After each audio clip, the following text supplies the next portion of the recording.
Stuart Long, a successful amateur boxer in his middle years, was getting close to the point in his life when his body would finally give out. He was also well past his prime. When Stu sees a doctor the next time, he is informed that his body is responding to wounds in an extremely unnatural manner and that he must give up on his boxing career. Kathleen, his loving but troubled mother, tries to persuade her stubborn and arrogant son to listen to medical advice and try to change careers. It is revealed that Stu had a brother who died when he was 6 years old, causing the parents to have a terrible falling out. As a result, Stu still absolutely hates his mostly absent and abusive father, Bill. Another characteristic that all three of them still possess is a deep and passionate hatred for their Christian faith, which was also brought on by the sudden tragic death. Due to his younger age and impulsive personality, Stu physically displays this kind of hatred. One night, Stu throws a bottle of alcohol and then his own hard fist at a stone statue of Christ at his brother's graveyard, for not just taking away a young sibling in his past but also his profession by giving him some strange disease in the present. A police car on regular patrol finds him in such a state, and his unwillingness to cooperate gets Stu arrested. This is not a new experience for the man, though, as he has been picked up multiple times before for his impetuous and reckless nature. Stu decides what he wants to do with his life while he is at the police station, and he then moves to California to pursue his childhood dream of becoming an actor. The man gets a job at a grocery store while continuing to go on acting auditions and even appearing in some commercials. Due to his rash bar fights and arrests for driving under the influence, Stu also has legal issues in this area. At this point, Stu makes contact with his father, only to ask to use his truck to get to an audition because the police have seized Stu's car. Bill, too, acts distant and troublesome. He does not flinch an eye at expressing disappointment at how his son has turned out to be. Next day, Stu notices a woman while working in the store and gets attracted to her. When she declines his initial advances, Stu finds her at the neighborhood Catholic parish on Sunday and signs up for volunteer work specifically so that he can speak to her. Though Carmen finally admits that she is a devout Catholic who would not consider dating an atheist, she chooses to ignore his endearing smooth talks. Stuart Long, however, is adamant that Carmen is his true love and readily consents to be baptized. Stu and Carmen go on dates after Stu decides to begin the process leading to his baptism. He also attends Carmen's Sunday classes for kids and, thanks to his warm personality and sense of humor, grows to be a favorite figure among young kids. Stu, who from a young age learned to despise and avoid religion, is now gradually becoming more open to the possibilities of Catholicism, though he is still disengaged from religion. Stu makes no effort to spare because he knows that being religious is the only way to win Carmen's heart. In order to win over Carmen's Hispanic family, he quickly learns to say prayers in Spanish before meals. He also establishes a great relationship with Carmen's parents, but after a few days following the baptism, Stu starts to lose faith in what he is doing and visits a bar for a lone drink.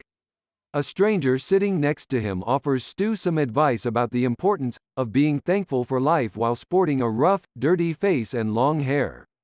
Stu also disobeys the man's seemingly common advice to avoid driving after a binge drinking session, as he does with all of his other advice. As he rides his motorcycle home, Stu meets with a terrible accident in which a car runs over him. While he is in a state that is almost as close to death as it is possible to get, Stu sees a woman who bears a striking resemblance to Mother Mary, comforting him by placing her hand on his bloody head and saying that he will not die in vain. When he was taken to the hospital shortly after, the staff warned his mother that her son might not survive for long. While the father avoids the ward, Stu's mother sits by her son, who is in a coma. As Carmen arrives and places a Bible and prayer rosary beside Stu, Stu's parents also get to know her for the first time and are both unfriendly toward the religious woman. However, Stu quickly experiences a miraculous recovery and even begins to stand up straight. The man appears to have been deeply affected by this entire accident as well as the remarks made by the stranger at the bar just before it, as he continues to hold onto the rosary even when he is by himself. When Carmen goes to his house, she notices him looking worried, which gives her the impression that he is once more questioning God's actions and wondering why the one in charge of everything in the world had to present him with yet another set of challenges.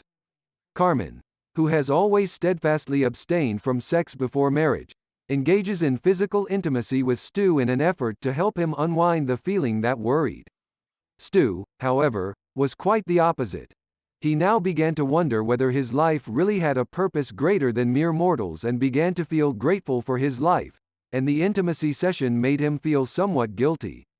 After giving his thoughts some more time, Stu decides to leave his regular life behind and pursue a career as a priest because he feels that God has provided him with a lot of support. He tells all of this to Carmen at a time when she was expecting a marriage proposal from him, and she understandably breaks down in tears. Life as a priest would not just mean abstinence but complete celibacy, which means that Carmen would have to give up on her deep love for Stu, and she tries her best to convince him against it. With their own hatred of religion still strong, Stu's parents also do their part to stop him from becoming a priest, but nothing can now stop him from his faith. After a minor hiccup, he submits an application to the nearby seminary and, after being accepted, begins his preparation for a life of extreme faith. Here, he deepens his friendship with Ham and develops a tense rivalry with Jacob, a fellow volunteer who always used to look down on him. Both are currently undergoing training to become priests. After a few weeks, Stu is given the chance to deliver the sermon at Sunday Mass. He illustrates his point about the value of being grateful with examples from his own experience. At the conclusion, he speaks privately with Carmen, but she is not persuaded by his faith.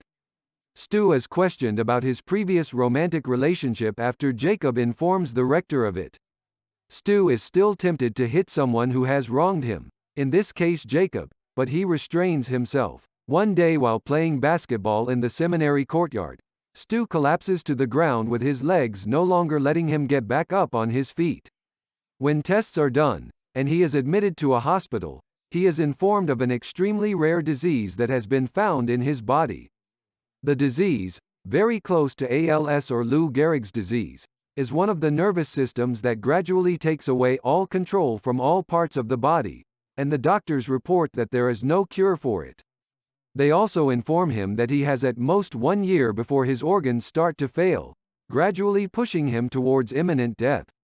He is now equally sad and furious with God for trying to take away even the religious life he has only recently begun to appreciate and feel at peace with, but he is also committed in his determination to continue living it. He goes around preaching and trying to help those in need with the assistance of other priests from his seminary, but he has a lot of trouble with his own body because he can no longer move his hands. Carmen pays him a visit at the seminary during this time, and when she learns of her engagement to a man, Stu tells her how happy he is for her. Carmen also accepts his faith and his suffering for religion. The rector soon however informs Stu that due to his loss of use of his hands and inability to perform the daily rites in a church, the church is unable to support his efforts to become a priest and cannot ordain him. Out of grief, rage, and desperation, Stu now completely collapses and crawls to the altar that evening. Stu's father Bill responds to Ham's call and arrives to remove his suffering son from the church. Bill and Kathleen take care of Stu and try to nurse him as much as they can as his body is starting to break down quite quickly and he is gaining a lot of weight. During this time, Stu's parents dress him up one morning in formal attire, and Bill also dresses very nicely, which is very different from Bill's usual behavior. Stu wonders where they might be going as a result. The son is completely unaware of what is about to occur, and he is even more perplexed when his father's truck breaks down in the middle of the trip, forcing him to complete the remaining distance in a wheelchair. When they eventually reach the church where Stu had been attending seminary, his mother and Carmen welcome them. Stu notices his rector and other priests waiting for him, along with a sizable crowd of people gathered inside the church for Mass. Carmen now informs him that Stu's ordination as a priest had been requested specifically by the members of their church to the Diocese of Helena, and the bishop had approved it. After receiving his ordination, Stu holds his first Mass and gives a preaching about his own life and circumstances, comparing them to those of Jesus Christ and explaining how he has come to see his suffering as the greatest gift from God. He soon develops a cherishing relationship with the religious people of Montana and continues to preach even after he is put up at a special care facility when his physical condition deteriorates. He also holds confessions there as people form queues outside to hear him speak, and Jacob, who didn't like Stu earlier, visits him for one such confession. The young man confesses that he had always been forced by his parents to become a priest, and that he had never had any interest in it. Father Stu asks him to try to look for other ways to serve God, as forcing actions on himself is not true devotion and therefore not worth the pain. Father Stu ends here with some audio and video clips of the actual boxer turned priest who continued to serve his religion till he passed away at the age of 50.